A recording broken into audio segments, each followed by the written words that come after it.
c'est Albert, A-L-B-E-R, c'est le prénom de mon grand-père sans le T, à la fin, que j'ai enlevé, pour faire plus simple. Moi je peins beaucoup dans la rue de façon non autorisée.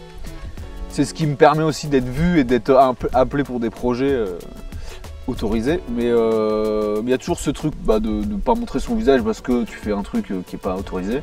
Et aussi parce que moi je fais quelque chose de visuel et je veux vraiment mettre l'accent sur ce que je fais, sur l'art plus que l'artiste. Voilà.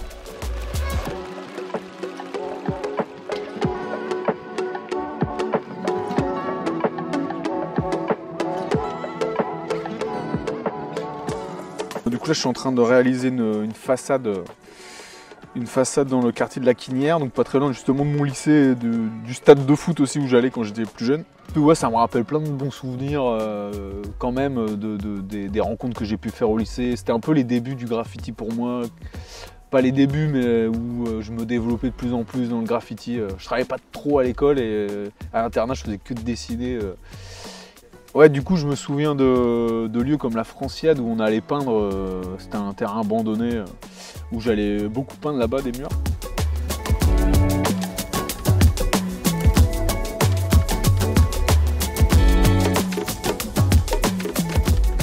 Moi mon travail il est autour des visages, donc je crée des visages que j'adapte avec mon style. Et mon style du coup il se définit en 2 points, c'est le travail de la ligne en amont et après le travail de la couleur qui permet de donner du volume. Et quand j'arrive sur le mur il n'y a rien d'improvisé, donc toute la créativité en gros elle est en amont. Elle est chez moi dans mon bureau où je crée tout grâce à des logiciels de graphisme aussi. Et du coup, ouais, il y a une technique qui est assez ancienne. Je crois que Michel-Ange l'a utilisé, c'est la technique du carreau. Sur une feuille A4, on a son dessin, ce même dessin est quadrillé. Et on reproduit ces carreaux sur le mur pour justement travailler au carreau. Donc ça permet justement d'être très proche de son dessin, voire extrêmement proche de son dessin.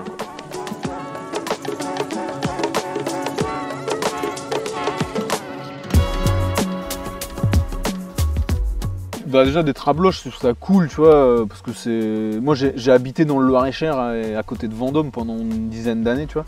Donc j'en ai pas de gros murs comme ça, tu vois.